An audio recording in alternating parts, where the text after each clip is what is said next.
स्वागत है दोस्तों हमारे चैनल लेट्स लर्न पे। मिशन राजस्व लेखपाल के तहत ग्राम समाज एवं विकास के अभ्यास 2 में हम लोग आज अध्ययन करेंगे आ, आगे के प्रश्नों का। पहले भाग में हम लोगों ने 4 से 4 प्रश्नों का अभ्यास किया था। दूसरे भाग में लगभग 500 प्रश्नों का अभ्यास करेंगे, जिससे अधिक से अधिक प्रश्न आपके परीक्षा में आ सके। भूमि सुधार हेतु कानून बनाने की शक्ति जिसके पास है। पिछले अभ्यास में हमने बताया भूमि सुधार के संबंधित जो 7वीं अनुसूची में राज्य, केंद्र और विशेष शक्तियाँ तीन चीजें हैं। संघ सूची, राज्य सूची, समवर्ती सूची और विशिष्ट शक्तियाँ जो है वो भी केंद्र सरकार के पास होती हैं। तो राज्य सूची में भूमि सुधार है, अर्थात बी ऑप्शन सही है इसका। सर थॉमस मुनरो किस भू राजस्व व्यवस्था से संबद्ध थे? रीड और मुनरो 2 लोग थे जो रैयतवाड़ी बंदोबस्त से संबंधित थे। भूमि सुधार किस सूची से संबंधित है? ये हो चुका राज्य सूची से। भारत में संपत्ति का अधिकार एक क्या है? पहले ये मौलिक अधिकार था, लेकिन इसको हटा के विधिक अधिकार में रख दिया गया है। भू उदाहरण प्रणाली की रैयतवाड़ी व्यवस्था की शुरुआत भारत में किसने की थी? रैयतवाड़ी व्यवस्था ऊपर भी देखा हमने, थॉमस मुनरो ने। रीड और मुनरो 2 लोग थे।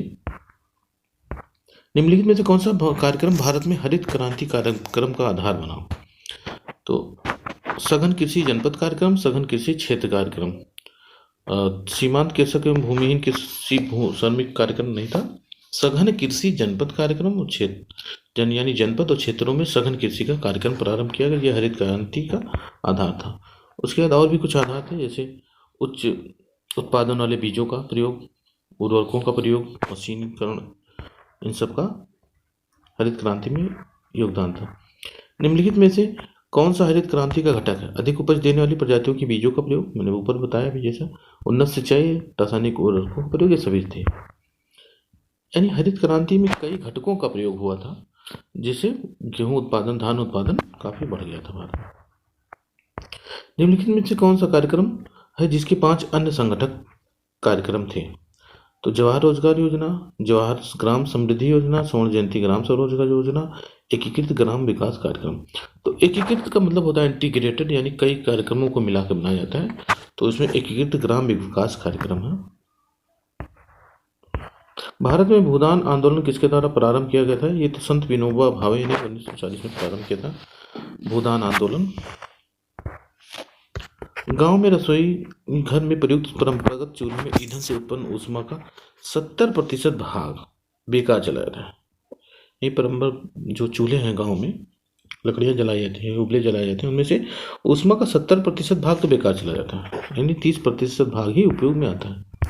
भूमि सुधारों से संबंधित विषयों का उल्लेख भारतीय संविधान की 7वीं अनुसूची की किस सूची में है? संघ सूची में है भूमि सुधार, राज्य सूची में। भूमि सुधार से संबंधित राज्य सूची में है।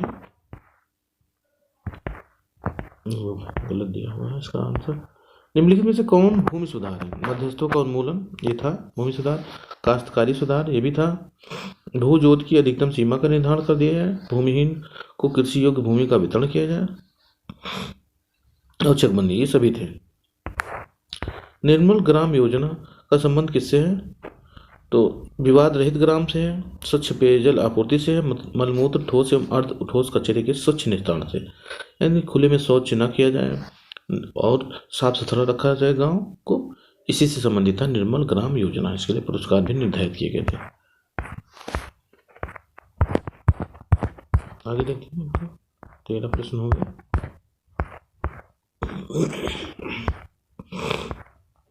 National food for work program यानी NFWP की शुरुआत कब की गई थी? 14 नवंबर 2004 को की गई थी। National food for work program. जिला ग्राम्य विकास अधिकरण का कार्य क्या? जिला ग्राम्य विकास अधिकरण का कार्य है ग्रामीण विकास के लिए योजनाएं बनाना, ठीक है। शासन से प्राप्त अनुदान का ग्राम पंचायतों का आवंटन करना, विकास परियोजनाओं का अनुमोदन करना, ये सभी हैं DDO कार्यालयों का काम है।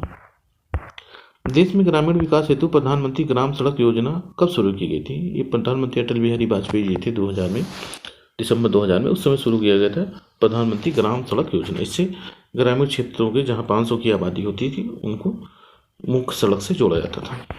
इससे काफ़ी सड़कों का निर्माण हुआ था हमारे देश में। एक बिस्वा कितने के बराबर होता है? 20 विश्वांशी कितने के बराबर होते हैं?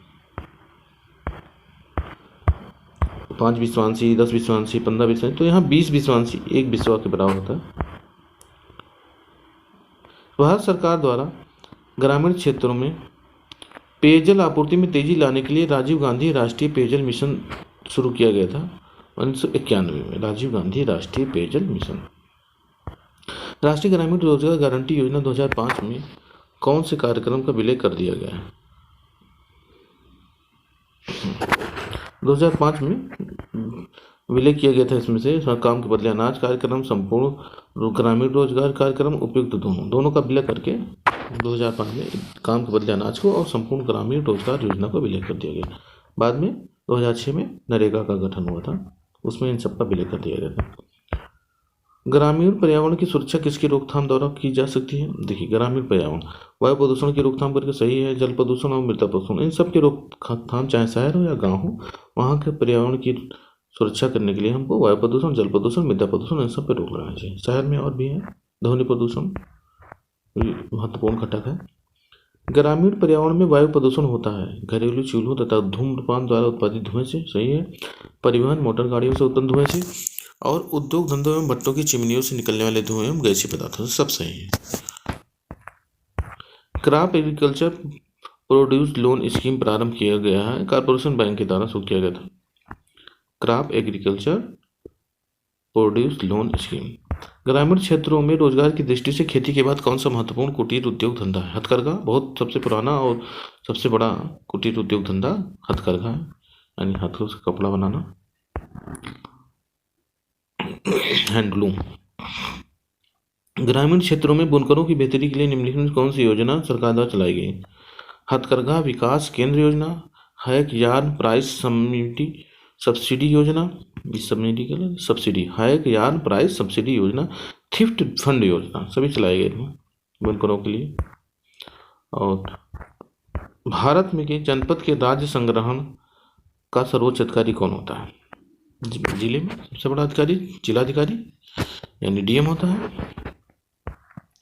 भारत के किस कार्यक्रम को विश्व बैंक ने विश्व का सबसे बड़ा सार्वजनिक कार्य योजना माना है?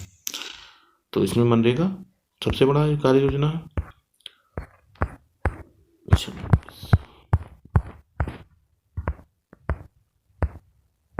27वां प्रश्न देखते हैं। सूखा प्रवण क्षेत्र कार्यक्रम निम्नलिखित में किस राज्य में नहीं चलाया गया? तो उत्तर प्रदेश में चलाया गया था, जम्मू कश्मीर, बिहार में। यहाँ सूखा प्रवण क्षेत्र पंजाब में नहीं चलाया गया था, क्योंकि वहाँ पंजाब में 5 नदियों का राज्य ही है, वहाँ सिंचाई की व्यवस्था है, सूखा नहीं पड़ता है, इसलिए वहाँ नहीं चलाया गया था। लेकिन उत्तर प्रदेश, जम्मू कश्मीर और बिहार में चलाया गया था। महात्मा गांधी राष्ट्रीय ग्रामीण रोजगार कार्यक्रम निम्नलिखित में से किसके जरिए समावेशी विकास सुनिश्चित करता है? सामाजिक सुरक्षा प्रदान करता है, सही है। आजीविका सुरक्षा प्रदान करता है, ये भी सही है। लोकतांत्रिक अधिकारिता पर अपने प्रभाव के जरिए, सामाजिक सुरक्षा प्रदान करता है, यानी सभी लोगों को काम प्रदान करता है। आजीविका सुरक्षा 100 दिन की रोजगार की गारंटी देता है प्रत्येक परिवार से एक लोगों को। मनरेगा की बात हो रही है। लोकतांत्रिक अधिकारिता पर अपने प्रभाव के जरिए, ये भी है। सूखा प्रवण क्षेत्र कार्यक्रम उत्तर प्रदेश के किस जनपद समूह में नहीं चलाया गया? कहाँ नहीं चलाया गया था? उस समय की बात है, जहाँ पानी की व्यवस्था ठीक ठाक होगी वहाँ नहीं चलाया गया होगा, जैसे एटा, मैनपुरी, आगरा। यहाँ पे यमुना और जो है चंबल नदियों का मानी पर्याप्त मात्रा में मिलता रहता है यहाँ, इसलिए सूखा प्रवण क्षेत्र कार्यक्रम नहीं चलाया गया था एटा, मैनपुरी और आगरा में। योजना आयोग ने निम्नलिखित में से किसी विकासात्मक आयोजन की आधारभूत इकाई माना था? ब्लॉक स्तर को यानी विकास खंड को विकासात्मक आयोजन की आधारभूत इकाई माना, इसका महत्वपूर्ण योगदान है विकास खंड ब्लॉक का। सीमांत कृषक किसे कहा जाता है? जिसके पास 1 हेक्टेयर से कम भूमि होती है उसे सीमांत कृषक कहा जाता है। निम्नलिखित में से कौन सा ग्राम में विकास का एक कार्यक्रम नहीं है? ग्राम में विकास, गांवों के विकास का कार्यक्रम। सामुदायिक विकास कार्यक्रम, गांव का विकास है। 10 लाख कुआं योजना, इन कुओं के 10 लाख कुएं खोदने की योजना थी, ये भी ग्राम विकास का कार्यक्रम था। इंदिरा आवास योजना, जो जिनके पास आवास ना हो उनको आवास देना, ये भी विकास का कार्यक्रम था। सार्वजनिक वितरण प्रणाली जो है ये विकास का कार्यक्रम नहीं है। खाद्यान्न सुरक्षा के सभी लोगों को खाद्यान्न मिल सके, इससे संबंधित सार्वजनिक वितरण प्रणाली, सबको भोजन राशन मिलना। 20 सूत्री कार्यक्रम किस प्रधानमंत्री के कार्यकाल में प्रारंभ किया गया था? 20 सूत्री कार्यक्रम इंदिरा गांधी जी के कार्यकाल में प्रारंभ किया गया था। श्रीमती इंदिरा गांधी द्वारा प्रारंभ किए गए 20 सूत्री कार्यक्रम में कौन सा सूत्र शामिल नहीं था? 20 सूत्र थे, इसमें से कुछ देखते हैं। गरीबी हटाओ था, लोकतांत्रिक विकेंद्रीकरण नहीं था, लोकतांत्रिक विकेंद्रीकरण की प्रणाली पहले से ही थी ग्राम पंचायतों के गठन से संबंधित, लेकिन हालांकि लागू हुआ था ये जब पंचायत व्यवस्था 20 अप्रैल को शुरू हुआ, उस समय वो 73वें संविधान संशोधन द्वारा, तो ये उस समय नहीं था। सबके लिए स्वास्थ्य ये भी था, और पर्यावरण संरक्षण, ये 20 सूत्री कार्यक्रम में इंदिरा जी के शामिल था। गरीबी हटाओ, सबके लिए स्वास्थ्य और पर्यावरण संरक्षण। चकबंदी का संबंध निम्नलिखित में से किससे है? चकबंदी का तात्पर्य होता है छोटे छोटे बिखरे हुए खेतों को एकत्रित करना और एक बड़े खेत में बदल देना। तो ये चकबंदी का था, इससे भूमि सुधार कार्यक्रम से संबंधित है। निम्नलिखित में से कौन सा भूमि सुधार का कार्यक्रम है? मध्यस्थों का उन्मूलन, यानी बिचौलिए जो थे उनको हटाना, ये था। काश्तकारी सुधार, किसानों की सुधार करना, और खेती योग्य भूमि की सीमाबंदी करना है, ये सभी थे। ऐसे 37 में देखेंगे, व्यवहार में भूमि सुधार के किस कार्यक्रम को सर्वाधिक सफल कहा जा सकता है? तो इसमें चकबंदी उतना सफल नहीं हो पाया, क्योंकि समय समय पर चकबंदी नहीं हो पाया है। भूमिहीनों को भूमि का वितरण, ये पर्याप्त मात्रा में भूमिहीनों को भूमि का वितरण नहीं किया गया। भूदान आंदोलन चलाया था जबकि विनोबा भावे जी ने, लेकिन बहुत से किसानों ने अपना भूमि दान नहीं किया, बड़े बड़े जागीरदारों ने, तो ये भी सफल नहीं हो पाया। मध्यस्थों का उन्मूलन, ये जमींदारों का उन्मूलन हुआ, क्योंकि जमींदारी उन्मूलन का अधिनियम बनाया गया था, इसलिए जमींदारों का उन्मूलन हुआ, ये सर्वाधिक सफल कहा गया। मरुस्थल विकास कार्यक्रम निम्नलिखित में से किस राज्य में नहीं चलाया गया? तो मरुस्थल विकास कार्यक्रम उत्तर प्रदेश में नहीं चलाया गया, क्योंकि मरुस्थलीय भूमि नहीं उतनी उत्तर प्रदेश में, वही मथुरा आगरा के पास थोड़ी बहुत है। तो मरुस्थल विकास कार्यक्रम जम्मू कश्मीर, राजस्थान और उत्तर प्रदेश यहाँ चलाया गया। एकीकृत जल संभर प्रबंधन कार्यक्रम के अंतर्गत कौन कौन से कार्यक्रमों को मिला दिया गया? एकीकृत यानी इंटीग्रेटेड की बात हो रही है। जल संभर प्रबंधन कार्यक्रम, तो सूखा प्रवण क्षेत्र कार्यक्रम में शामिल किया गया। मरुस्थल विकास कार्यक्रम, एकीकृत बंजर भूमि विकास कार्यक्रम, सबको मिलाकर बनाया गया। जरीब सर्वेक्षण में क्षेत्र को किस ज्यामितीय आकृति में बांटकर नापना आसान होता है? जरीब सर्वेक्षण किया जाता है तो उसको त्रिभुजाकार करके बांटने में आसानी होती है। 1/2 गुणे आधार गुणे चाहिए, तो उसको क्षेत्रफल नापा जा सकता है। 41वां देखते हैं।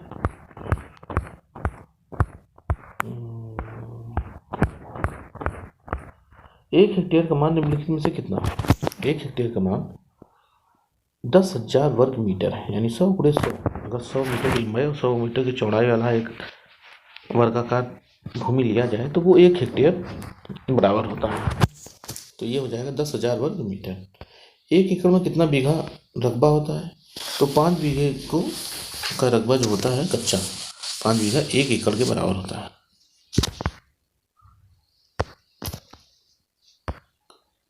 भूमि सुधारों से संबंधित विषयों का उल्लेख भारतीय संविधान की 7वीं अनुसूची की किस सूची में है? तो ये राज्य सूची में है।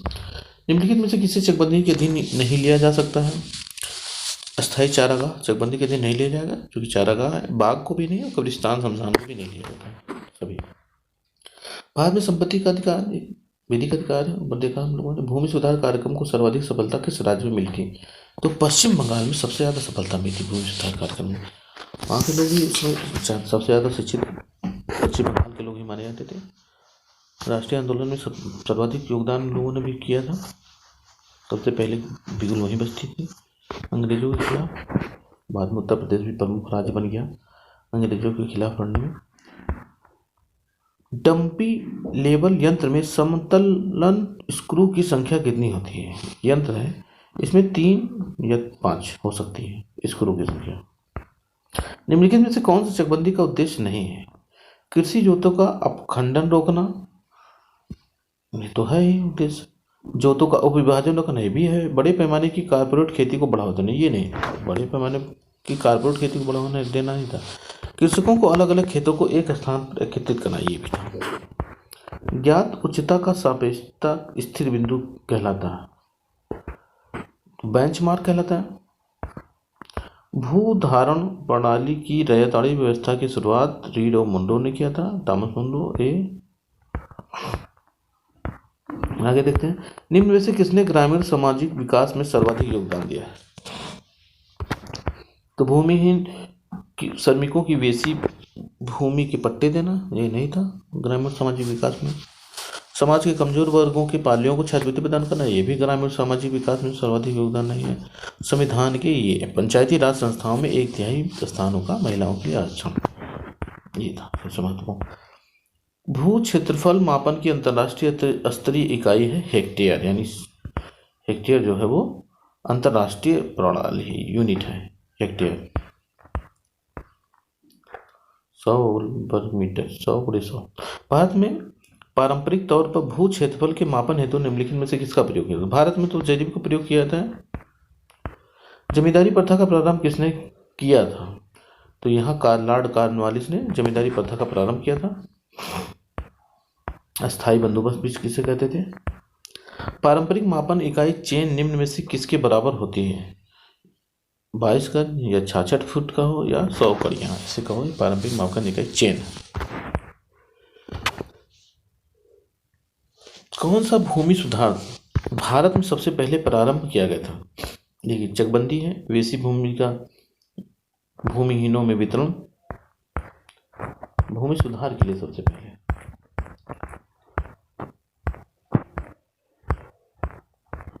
देखते हैं, जमींदारी उन्मूलन, यही था। कृषि जोत की अधिकतम सीमा का निर्धारण। निम्न से कौन सी लंबाई के मापन हेतु प्रयुक्त नहीं की जाती है? लंबाई किससे नहीं नापी जाती है? रूट, जरीब, पोल, क्रम। तो इसमें रूट से लंबाई नहीं नापी जाती और जरीब, पोल और क्रम से नापी जाती है। भूमि सुधार से संबंधित विषयों का उल्लेख भारतीय संविधान की 7वीं अनुसूची की राज्य सूची में है। ठीक है। निम्नलिखित में से कौन सा चकबंदी का उद्देश्य नहीं है? कृषकों के अलग अलग खेतों का एक स्थान पर एकत्रित करना, ये उद्देश्य है। जोतों का उपविभाजन रोकना, ये भी उद्देश्य है। कृषि जोतों का उपखंडन रोकना, यानी बढ़ने से रोकना है, तो उद्देश्य ही में बड़े पैमाने की कारपोरेट खेतों को बढ़ावा देना, ये नहीं है। चेन की लंबाई 66 फीट होती है। किस चेन की लंबाई 66 फीट होती है, यानी 22 गज? तो ये होती है गंटर चेन की लंबाई होती है 66 फीट। निम्नलिखित में से कौन से संविधान संशोधन से भारत में भूमि सुधारों का मार्ग प्रशस्त हुआ? 1951 में पहला संविधान संशोधन जो था वो भूमि सुधारों से संबंधित था। निम्नलिखित में से कौन सा भूमि सुधार है? मध्यस्थों का उन्मूलन है, सही है। काश्तकारी सुधार, ये भी है। भू जोत की अधिकतम सीमा का निर्धारण करना, ये भी है। और भूमि कृषि योग्य भूमि का वितरण, ये भी है। एक बिस्वा कितने बराबर होता है? 20 बिस्वांशी बराबर था, ऊपर हम लोगों ने देख लिया है। पटल सर्वेक्षण की सर्वाधिक प्रभावित करता है प्लेन टेबल का दिक् स्थापन। पटल सर्वेक्षण को सर्वाधिक प्रभावित करता है प्लेन टेबल का दिक् स्थापन। दिक् स्थापन की कौन सी विधि शुद्ध और बाहरी प्रभाव से मुक्त विधि है? ये पश्चावलोकन विधि है, जो शुद्ध होती है सबसे ज़्यादा और बाहरी प्रभाव से मुक्त होती है। कौन सा भूमि सुधार से संबंधित है? ये भूदान आंदोलन था, हमने ऊपर भी बताया। यानी अपनी जिसके पास अधिकतम भूमि है वो भूमिहीनों को भूमि दान करें। चिपको आंदोलन पेड़ बचाओ से संबंधित था। कौन सी योजना सबसे बाद में, यानी हाल ही में, यानी जल्दी से प्रारंभ की गई है? सांसद आदर्श ग्राम योजना, जवाहर रोजगार योजना, लघु कृषक विकास योजना, निर्मल ग्राम योजना।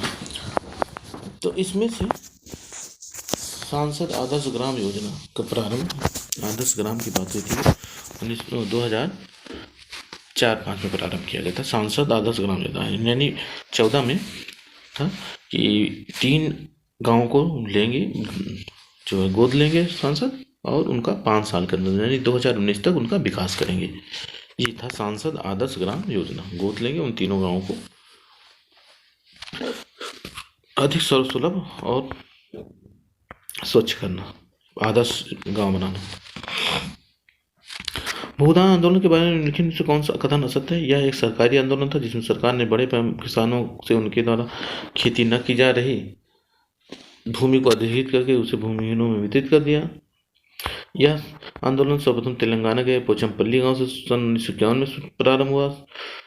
तो इसमें पूछ रहा है कि कौन सा कथन असत्य है? तो सरकार से संबंधित नहीं था। भूदान आंदोलन हमने बताया था, विनोबा भावे ने शुरू किया था 1951 में पोचमपल्ली गांव से शुरू किया था। यह आंदोलन सर्वोदयी नेता संत विनोबा भावे द्वारा प्रारंभ किया गया था। यह एक स्वैच्छिक आंदोलन था जिसमें लोगों ने स्वेच्छा से वे ऐसी भूमिहीनों को दान करती थी।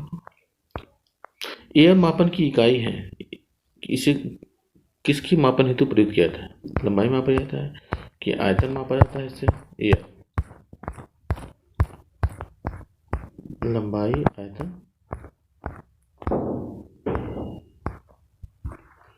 क्षेत्रफल या घनत्व। तो इसमें क्षेत्रफल नापा जाता है, किसी खेत की क्षेत्रफल नापने के लिए प्रयोग किया जाता है। 1 एकड़ के बराबर होता है, तो यहाँ बिस्वा, वर्ग, गज, हेक्टेयर सब एकड़ के ही माप है। यानी 1 एकड़ में 100 बिस्वा होता है या 4840 वर्ग गज होता है या 48-40 हेक्टेयर। 48-40 हेक्टेयर। किस व्यवस्था में भूमि पर ग्राम समुदाय का संयुक्त स्वामित्व होता है? देखिए, जो मालवाड़ी व्यवस्था थी उसमें ग्राम समुदाय का संयुक्त स्वामित्व होता था भूमि पर। ये पहला जमींदारी में जमींदारी मालिक होता है, रैयत में किसान मालिक होता था, काश्तकारी व्यवस्था में काश्तकार होते थे।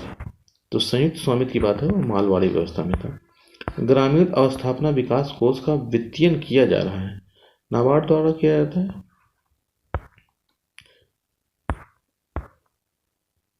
ग्रामीण क्षेत्रों में कमजोर वर्गों विशेषकर महिलाओं और बच्चों की स्वास्थ्य सेवाओं की पहुंच सुनिश्चित करने की पहली कड़ी है आशा। स्वास्थ्य से संबंधित कार्यकर्ता होती है आशा।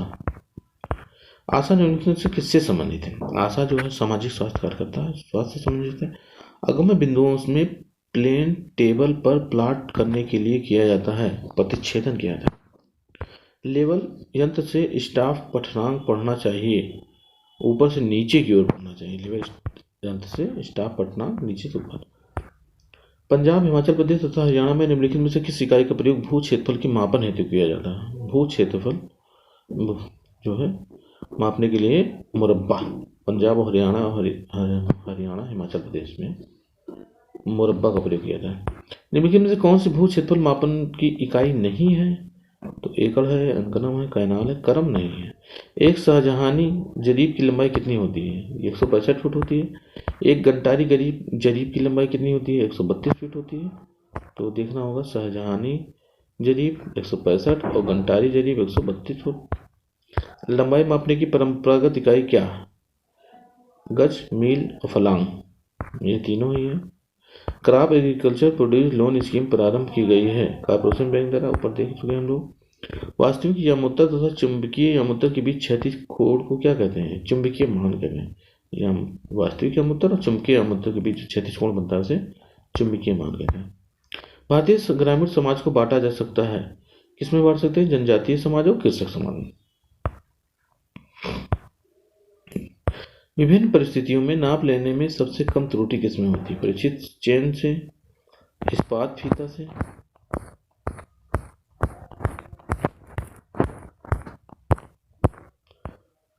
इनवार फीता से या पहाड़ी क्षेत्र के मापन में? तो यहाँ सी, इनवार फीता से नापने में अशुद्धि होने के कम चांसेस होते हैं। छोटे खसकों का मापन होता है, तो छोटे खसक होते हैं उनका मापन साधारण चेन से कर लेते हैं। सर टॉमस मुंडो, ये तो बताया जा चुका है, रैताड़ी बंदोबस्त से संबंधित है। प्लेन टेबल स्टेशन के बिंदुओं की स्थिति का निर्धारण करता है दोनों से। कौन से दोनों से? टाउसिंग विधि से और अंतछंदन विधि से। भूमि सुधार हेतु कानून बनाने की शक्ति किसके पास है? राज्य सरकार के पास है, क्योंकि राज्य का विषय है। ग्रामीण जीवन एवं ग्रामीण समस्याओं का अध्ययन किया जाता है ग्रामीण समाजशास्त्र में। ग्रामीण समाज में उत्पादन एवं भूख के बीच अन्योन्यता बनी रहती है, संतुलन बनाते हैं। उत्पादन और भूख के बीच संतुलन बना रहता है। खतौनी में लेखपाल परिवर्तन करता है, किसमें? लाल रोशनाई से। अगर कोई परिवर्तन करेगा तो वो लाल रोशनाई से परिवर्तन करेगा। लेखपाल के कागजात पर हस्ताक्षर होते हैं, किसके हस्ताक्षर होते हैं? राजस्व अधिकारी, रेवेन्यू ऑफिसर जो होते हैं वो लेखपाल के कागज पर हस्ताक्षर करता है। ग्रामीण अर्थव्यवस्था में तीव्रता से हो रही परिवर्तनों का सबसे प्रमुख कारण क्या है? ग्रामीण जनता में जागरूकता ना, ये तो है ही। सरकार द्वारा नियोजित योजनाएं, लेकिन परिवर्तन मुख्य रूप से जो हो रहा है सरकार की योजनाएं जो लागू की उनसे हो रहा है। चुंबकीय शून्य में होना चाहिए, रुचिता और संमितता होनी चाहिए। एक कंपास सर्वेक्षण में दृष्टि रेखा कंपास के केंद्र से नहीं गुजरती है, वह किस प्रकार की त्रुटि है? यांत्रिक त्रुटि है कैंसिल नहीं हो जाती तो ये अंत में ही टूटती है। भूमि के विक्रय के समय मुद्रांक शुल्क लगाया जाता है भूमि के आकार, उसकी कीमत और किस्म के आधार पर, स्थिति के आधार पर भी कहा है। नक्शा संबद्ध क्षेत्र का होता है क्षैतिज नाप, ऊर्ध्व प्रक्षेप। तो दोनों माप होते हैं, ऊर्ध्व प्रक्षेप भी और क्षैतिज प्रक्षेप भी। भूमापन में जरीब लाइन के आरंभ तथा समाप्त होने के स्थान क्या कहलाते हैं? उनको मुकाम कहते हैं। जो जरीब लाइन होती है जहाँ शुरू होती है उसको, और जो वहाँ अंत होता है उसको मुकाम कहते हैं। हाँ, मुकाम कितना है? गांव के नक्शे में लेखपाल क्या दर्शाता है?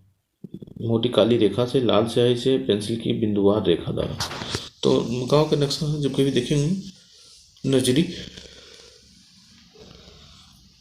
नक्शा, हाँ लेखपाल साहब मांगेंगे नजरी नक्शा तो वो दिखाएगा, उसमें पेंसिल की से बिंदुवार रेखा बनी होती है। तो आज के लिए इतना ही मित्रों, धन्यवाद। हमारे साथ बने हैं। अगला वीडियो पाने के लिए आप नोटिफिकेशन पाने के लिए बेल आइकन को प्रेस करिए। धन्यवाद।